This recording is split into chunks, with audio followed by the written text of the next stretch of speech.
この町は渋谷です。かつて私の祖父母と父は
Hello, my name is Robert Cariso. I'm with the June C. Garrison, and also joining us is John Saunders.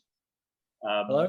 And today we have the esteemed honor of talking to Mr. Paul Blake, who, as many of you know, is most famously known for playing Greedo in the Star Wars trilogy.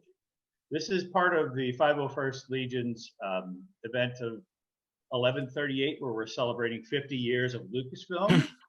And we're also supporting FIRST. And FIRST is a organization that inspires young people to be science and technology innovators. So please click the link, support, and we would greatly appreciate it. So how are you doing? We certainly will. We certainly will, Robert. In fact, any of you watching right now, please just donate on the link to First Robotics, as much money as you've got and more. In fact, probably go down to the bank now, I think would be quite a good idea. Maybe $1,000, $2,000, $3,000, something like that would be very good, because it's an extremely good cause. Absolutely, absolutely. Thank you so much, Paul. So what brought you to acting? What led you down that path, Paul? Oh, the easy ones first, eh, Robert? Exactly. Let's, yeah. A desperation, really, like most actors. I suppose I went to college to do English and drama, and my parents ran a little sort of theatre in the UK, in the Midlands. So I suppose I grew up with a little bit of theatre, so I was kind of used to that. But I was pretty hopeless during school, like a lot of actors. And when it came to finding something to do, I just, I think I went down to London, stumbled into a few auditions because a friend of mine was living down there and was also trying to become an actor. And I joined a small theatre company called the Bubble Theatre Company in London in the late 60s, early 70s, on the basis that I could play the guitar and some spoons. Both I could play the guitar, but I couldn't play the spoons. And of course, the first thing they asked me to do was to play the spoons. So it didn't go well, my first my first episode in the theatre. But I kind of hung on in there, and like a lot of actors joining the profession in the 60s, 70s, and the 80s, it was such a fertile time for the arts, particularly in London and New York and Australia too. I mean, one of my best mates came over from Australia to train in London, and so that's kind of how I got into it. And then it went from there. I went to do a lot of repertory theatre all up and down the country, and then a little bit of TV and the odd movie if I was really lucky. And I stumbled into something called Blue Harvest, which I don't know what happened to it, but it was quite they said it was going to come out, but I'm not sure whether it ever did. But that was a long while ago. But yeah, I've got a few reminiscences of that. Nice. Paul, John Saunders here from Nightfall Garrison in Melbourne, Australia. You're an accomplished Shakespearean actor, stage actor. You've done some TV work. Obviously, you've played the most notorious bounty hunter in the galaxy on the big screen. An apology to Jeremy Bulloch there. Enjoy more, stage, TV, or film, and why? Most actors will tell you theatre, because I suppose it's most immediate, and there's no going back if you get it wrong. But I love movies, basically because I didn't do many of them, and every one that I did, I really enjoyed doing, because you get a little trailer if you're really lucky, and or a very nice dressing room. So. And I like the idea of sitting around all day, drinking copious amounts of coffee, and then having to do 100 miles an hour for a tiny little scene that may or may not be shown. In fact, most of the time it isn't shown. Of course, it ends up on the cutting room floor. But you're very kind to say that, I mean, I was lucky enough to do a few Shakespearean pieces, and I did play Macbeth at one point, I think. God knows how I remembered any of those lines. I certainly couldn't remember anything now. I can't remember who I am most of the time. So remembering Shakespeare would be very difficult. But I know a lot of my friends still are. I mean, there are still quite a few actors out there who are still doing it, sort of 70 and 80 plus. Wow, that's amazing. So kind of having, all that background, doing, stage and everything like that. What was it like when you walked on to the Star Wars set? Well, this was 1976, okay, and it was Elstree Studios just outside London. Very kind of small, but very famous studios. They'd done a lot of comedy there before. And of course, none of us in the very first movie ever knew anything about what we were letting ourselves in for on Star Wars. I was very lucky. I got sent the script, or my little section of the script, and sort of read it and didn't make hide nor hair of what any of it meant or said, right, apart from the little scenes that I was involved in, which seemed to me to be cowboy scenes, and I love sort of cowboy and Indian movies. So I thought, oh yeah, this is this is the saloon bar, and the good bad guy comes into town and we have a shootout. So I kind of understood that. But I suppose about 3 weeks later, after getting that script, which I've still got, I wandered over to Elstree Studios very early in the morning, very sort of hungover after a couple of bad nights previously, and walked out onto the set of, I think it was Soundstage 5 or something, but it had nothing on it apart from a mock-up of the Millennium Falcon, which was built out of flats and painted, beautifully painted. I mean, it was extraordinarily good, but all it was 2 flats with a ramp going up the middle, and you walked up the ramp and fell off the back. That's as much as the Millennium Falcon was in 1976. Nobody around apart from some guys standing in the corner of the room, sort of looking at the set. So I walked over to him and said, my name's Paul Blake. I'm here to see, you couldn't get me a coffee, could you? I'm desperate for something to drink.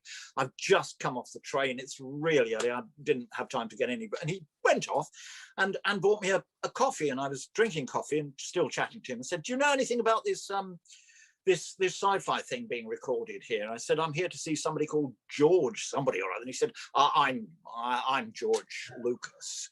And I said, oh, you're the you're the director. And yes, he was.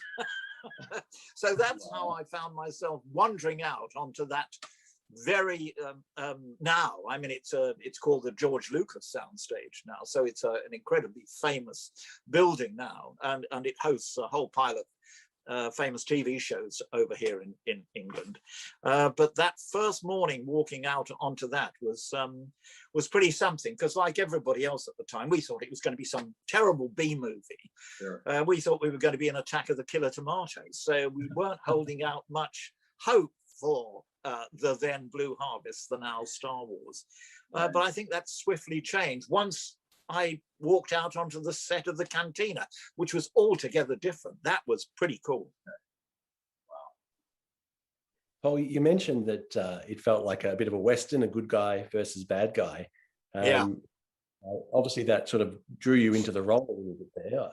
I guess, what did you think when you saw that funky 70s disco spacesuit that you had to wear?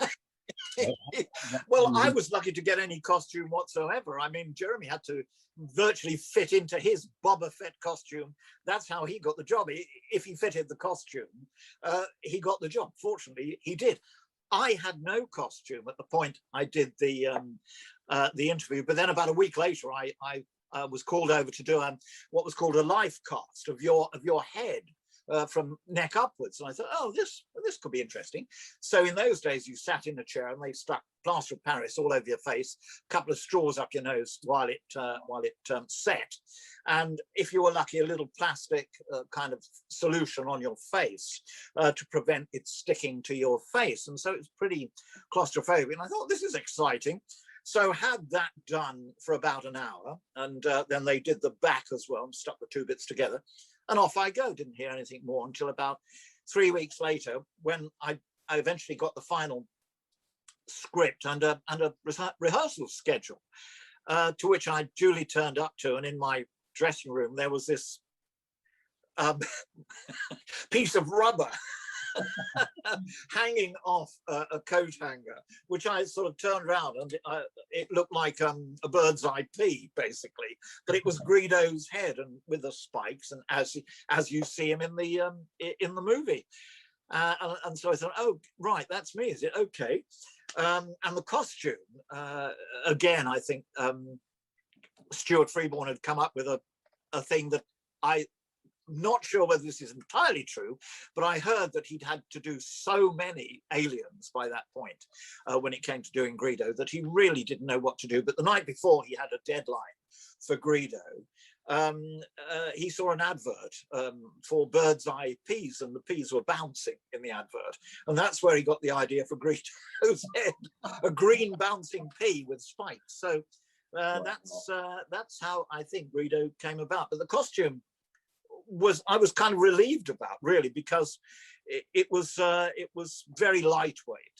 So lightweight pair of trousers, some very light shoes, and it was made out of a kind of parachute silk. So again, very lightweight. So I got off pretty easily compared to people like Pete Mayhew and Anthony Daniels and everyone else who had to be sort of sewn into their costumes or bolted into their costumes. Do you mind me asking about the shoes there? And obviously they were never seen on screen. What kind of shoes were you actually wearing? Yeah, it's to this day, I'm with Dame Edith Evans, who said, well, if I get the shoes right, I've got the character. So I felt the same about Greedo, and they were kind of loafers. They were white loafers, really. I don't know where the props department had got them from, but they were a very flat, beigey, whitish loafer that was pretty okay to wear. Again, it wasn't like a pair of Wellingtons or anything that you had to cut down or so that's a first. I've never talked in the 40 years since I put those loafers on. God knows where they are now. Maybe George has got them at Skywalker Ranch. Who knows? But yes, they were kind of cool. So I have fond memories of the loafers because they stood around on set for a long time. The hands were entirely different. The gloves. They were they were originally gardening gloves, and they were so sticky and heavy that once you put them on, you virtually couldn't hold much with them. And I think after George had looked at them and thought, well, it's not really alien enough. And so he had the props department, or they came up with the idea of sewing these long tubular fingers with little blobby ends onto the ends of the gardening gloves. And of course, when you put those on, they just went blur everywhere. So however Greedo managed to get a shot off, I do not know, since he couldn't pull the trigger with those fingers. Wow, that's amazing. Well, I mean, it sounds like it was definitely quite the experience. Were you able to stay around on set like past your specific filming scenes and just kind of watch things, or I mean, what's some of the other memories you have as far as surrounding that time? Yes, that's where I think being involved in the cantina, which was the only real set on the very first movie. It was the only set that was physically built rather than just little mock-ups with a blue screen behind where you, for instance, we all played on those. We all played on the gun turrets from the Millennium Falcon, which was a little mock-up, which just had a gun and a blue screen behind it and a sort of plastic. Well, you've seen it on the front of the Millennium Falcon, and the little gun turrets where this is. So we all played on those. Those were really fun. But the cantina scene, the shooting of that, was incredibly interesting. So yes, you're absolutely right, Robert. Quite a few of us came down to watch that, and I sat in the booths at the back of the camera in the cantina, watching for quite some time all those little bits with Alec Guinness, who came in with Harrison, I think, and Kenny Baker and Anthony down a ramp to enter into the cantina as such. And that took quite a long time to shoot, because when Kenny was coming down, he kept on falling off the side. the little thing kept on falling off the side. So all you heard was, "Oh, bloody hell, what's going on inside R2-D2 as he hit the floor?" So that was pretty cool, watching all that going ahead. And also the little sequence with the bartender, and again Alec, who uses his lightsaber to slice off the guy's arm. That was so cool to watch all that. So yeah, and you're right, again, generally no one would be interested in watching other people's takes. You'd be far too happy to sit in your own dressing room reading the afternoon paper, and because it was such a long day, and particularly if you've only got a small bit to do, then you were kept mostly waiting around all day until the very last thing in the afternoon, and then everything was 100 miles an hour. In fact, one of the interesting things about getting involved with you guys and the 501 and all that stuff was learning from other actors what had gone on in their bits over the years. So I know a lot more about Star Wars from what happened to the other guys than I do from what happened in my little bits. Wow, that's amazing. Paul, you must be aware that Greedo has become a bit of a cult figure for a range of reasons. So much so that 10-year-old kids who weren't born in the 70s, that they call out his name whenever they see him at a troop. So he's readily identifiable for a creature that didn't get a great deal of screen time. Yeah, absolutely. I have no idea how long he was on screen for, but a very short period of time. And yeah, incredibly, like all of us from the original trilogy, I think it's fair to say that most of the characters, the smaller part players who weren't doing the lead bits, obviously, have now all become iconic. I mean, Boba Fett, Tim Rose playing Admiral Akbar, certainly all the admirals, all my old mates from Michael Sheard to all the other guys who played the smaller bits and pieces. I think their figures and their personality was so strong in those first three movies that the kids really do latch onto them. I think I don't know why Greedo became such a hit, because he was the most inept assassin in assassination history, and it was very unfortunate, and it's very sad, because Mrs. Greedo is still at home waiting with 220 other little Greedo children for him to come back home. So it's a very sad story for Greedo. But I'm eternally grateful that the kids do know him and love him. I'm going to love him over the years. He's inept but lovable, I think, is his story. So, so how did you cope with that? Because I remember seeing a quote online where you'd said that, you know, you've done Macbeth and everything like that, and you've done, as you'd mentioned before, you've done all these, you know, great kind of cornerstones of literature and performance and everything, and you're being known for Greedo. How did you wrap your head around that the first time that you really started having people kind of going, well, hey, you're the guy that played Greedo, aren't you? Yes, that's right. Yeah, I very happily say that on my tombstone, it will say, Paul Blake, here lies Greedo. He shot first. But on the back it will say, or did he?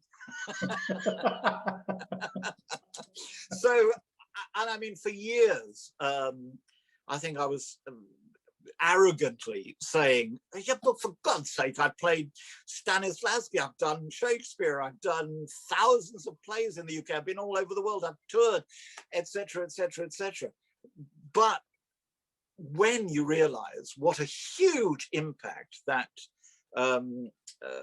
trilogy had to begin with, I started to realize how lucky I was to have ever become involved in it at all.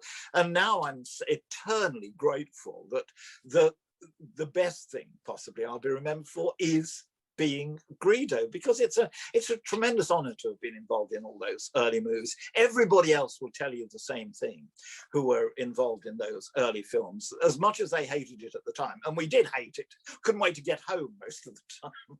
But I think all of the guys will tell you what a privilege it was to have been involved in that.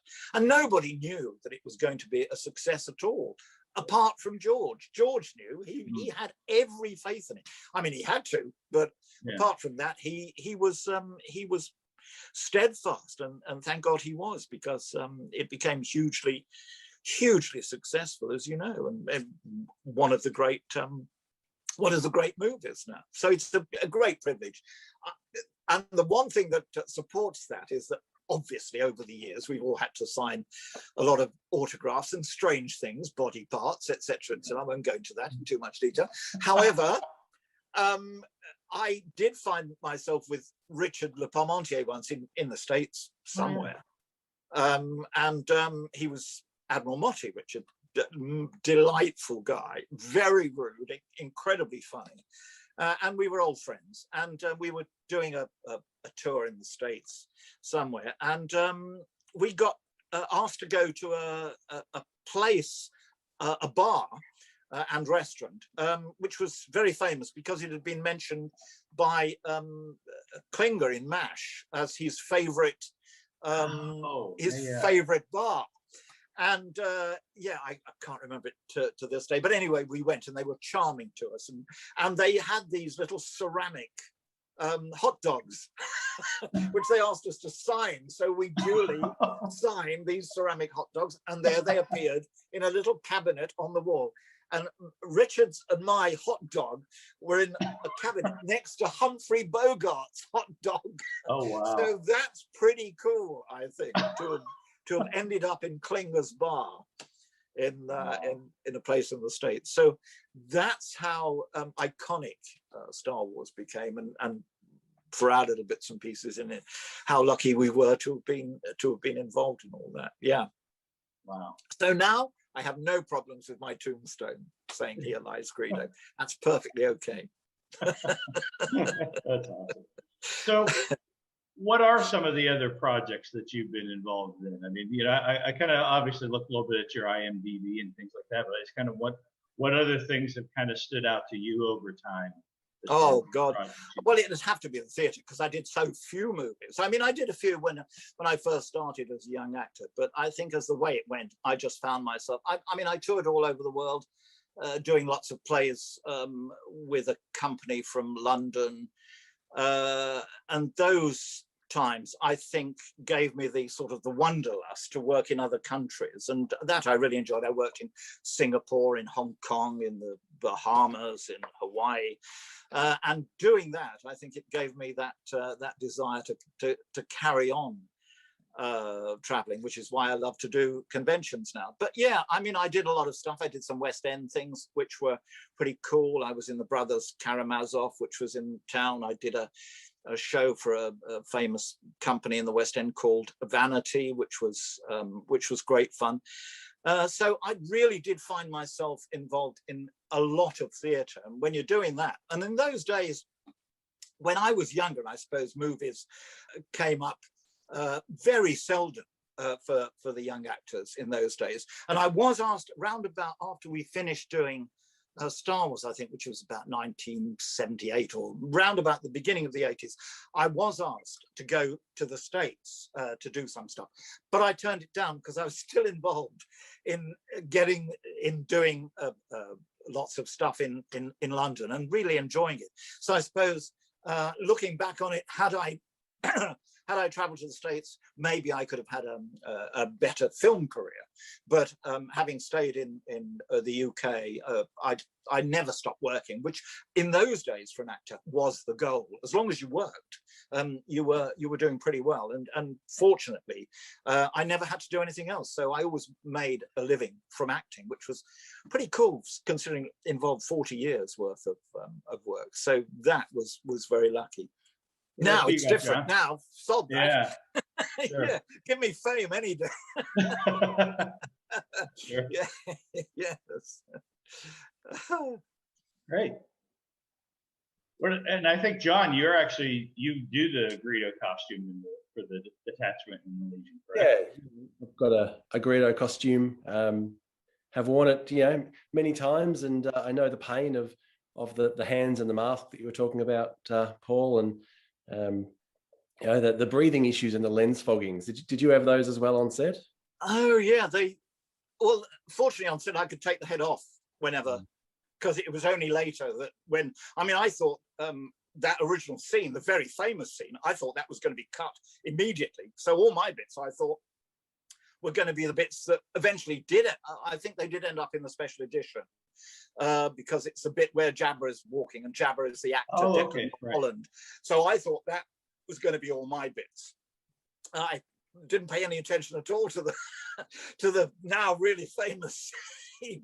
But we had little, the eyes were little kind of ping pong balls that had been painted blue, so you couldn't see anything out of them. The only thing you could see out of. And in those days, they didn't have the sophistication that a lot of masks have today, where they have breathing apparatus inside and they are digitally operated, and you can have fans inside if it's big enough. So we had none of that. But as I say, what was lucky was the fact that I could actually take it off and stick it down whenever we weren't filming. But yeah, absolutely, as soon as you put it on. The worst thing about the mask is people always, I'm sure they ask you the same thing, John. They said, aren't you really sweating in that costume? And what about the mask? It must be John. I said, no, the sweat is not a problem at all. It didn't really have any kind of problem. What was the problem was the stink, because as you took it off and left it for half an hour and then had to put it back on again. You did not want to put it back on again because the latex had, even in that short time, had degraded slightly. So I feel your pain, John. It's a pain I know all too well. Once it comes off, it stays off. There's no putting it back on. Yes. Who made your trousers, John? Did you get somebody to make them for you? I did, yes. All tailor-made to measurement. God, luxury. We don't do halves. It's all screen accurate, so as best as we can get it to what you wear. Well, it's like the stormtroopers. I mean, your costume, the 501 stormtroopers costumes were much better than anything in the movie. I mean, everything in the first movie had to be taped on after about 10 minutes because it was always dropping off. All the little boxes and their helmets were always coming apart. And so yeah, you have much better stuff than anything we had in the films. Although, I'm doing the costume department down, they did a fantastic job, but there was so much of it, and particularly in the cantina, there was so many creatures and aliens, most of which you don't see in the movie, which must have taken them weeks to make, and were never seen. But then 'twas ever thus in film. You said trousers. Were you wearing a two-piece suit, or was it all one big jumpsuit? Two-piece, yeah. There was a trouser. I can't remember what. I remember the jerkin and the sort of the jacket. That was quite cool. That was sort of rubberized slightly, as I say, and bits of parachute in it, so very lightweight. But I can't remember whether I wore a t-shirt or not. I sometimes see old black and white pictures of me with the props department, and I think, oh, maybe, oh right, yes, I did wear that at the time, too long ago, but difficult to remember. And that's why we talk to each other, those of us who are still hanging around from the early movies, because it's difficult now to think back to all those years ago, whether we're just imagining that's what happened or whether it actually did happen. And other people go, oh yeah, yeah. I remember when Peter Diamond was one of the stunt guys, or the head stunt guy first. Well, all three of the trilogy. Sadly, he died some years ago now. But I remember Peter telling me quite a bit about all the stuff that I hadn't seen before they filmed that, the cantina bit where Greedo gets shot. I mean, that was interesting too. I mean, because I had no idea how they were going to do it. Right. Neither had they. So they came up with the idea that originally they'd have a dummy. They do the scene up to the point where Greedo gets shot, and then they stick the dummy in his seat and blow the dummy up, and then they put the costume back on me, which is exactly how we shot the scene. But the costume was on fire when I was putting it back. Putting it back on, it had a great big hole in the back and still smoking. And in fact, the props departments did pour little bits of acid all over it to make it steam even more. So I was pretty keen to die in that scene very quickly. Wow. Yeah. So at least you don't have to go through that, John. Maybe I'll suggest that for your next event.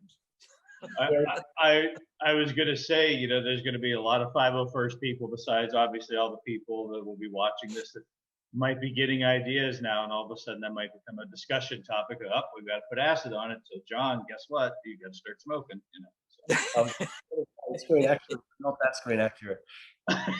No, I'm not going to go that far. Yes, yeah. Absolutely. No, quite. So when did you start doing the convention circuit, Paul? And how did you get drawn into that? That again was through Jeremy Bullock.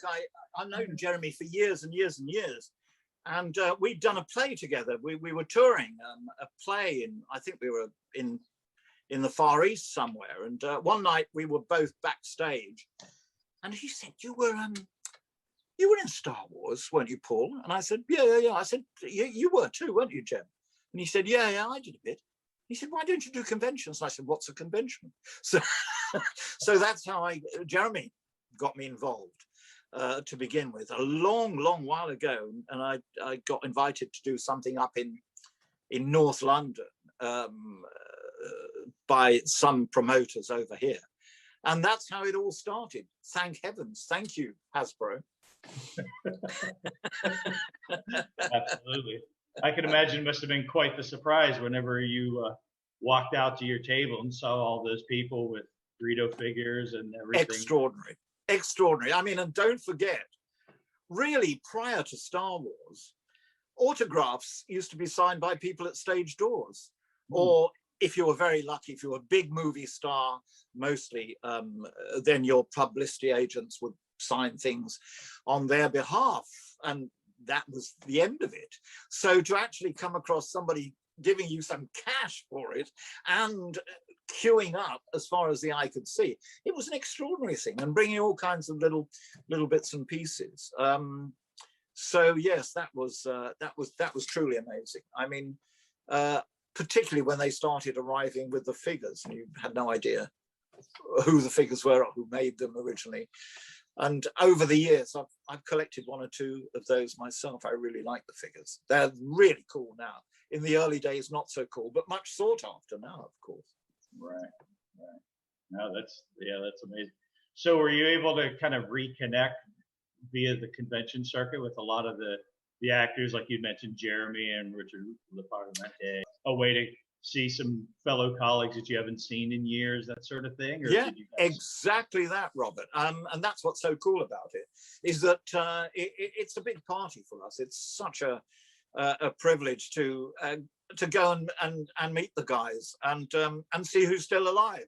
In fact, we've got a sweepstake on who's dying next, which is great. So I'm just not putting too much on me at the moment. Good. No, it was, yeah, you're right. It was a fabulous exclusive club that everybody enjoyed being part of and still does. I mean, one of the great things was to go somewhere and meet up with the guys and go for a beer or a meal and chat about about anything and everything, really, because they're all pretty cool, all of the guys from the original films, and you're absolutely right. We've all become quite close friends. Wow. Although don't tell them that, they'll ask me for money. So just keep that under your hat. Yeah. We'll leave that part out and everything. Yeah. Have you ever been to Seattle? And the reason I asked that is there's a pop culture museum there, and when I was there within the last, I'd say, couple of years, they actually have a set of the Greedo hands and a head on display that were supposed to be production lineage. So I was wondering if you've ever been able to go there. Yes, I've been to Seattle. I don't think that's not the Smithsonian. No, no, it's the Seattle Museum specifically, is it? No, yeah, it's the museum. I believe it's called the Museum of Pop Culture, but it's down by the Space Needle. Yeah. I must. Yeah. Yeah. No, next time I'm in Seattle, I'll catch that. But I haven't been. I've seen the Smithsonian, and that was pretty impressive. They've got so much stuff, and that tours all over the world constantly. So that's pretty cool. But yeah, no, I must go to the one in Seattle. I do like Seattle. It's a great city. Yeah, absolutely. So, what else, John? What else have we not covered with Mr. Blake? We've covered most things, have we not? I believe so. So, okay. Well, I think we can kind of wrap things up. Paul, thank you so much for taking the time to talk with John and I today. Truly, truly an honor for both of us. And like we had mentioned before, we're all here on behalf of 501st Legion. The event 1138, celebrating 50 years of Lucasfilm. We're also supporting, the FIRST organization. So please, and that's all related to, science, technology, education. Please click on the links, donate. As Paul said, go to the bank, withdraw a couple of $1,000 if you have to, but that would be great. Well, likewise, thank you, Robert and John. It's been brilliant speaking to you. And yeah, anybody who's watching this, please do donate. It is for a fantastic cause, and the 501s are constantly doing wonderful things for charity. So support them whenever you can. Great. Thank you so much. Pleasure. Pleasure. Bye-bye, guys. Take care.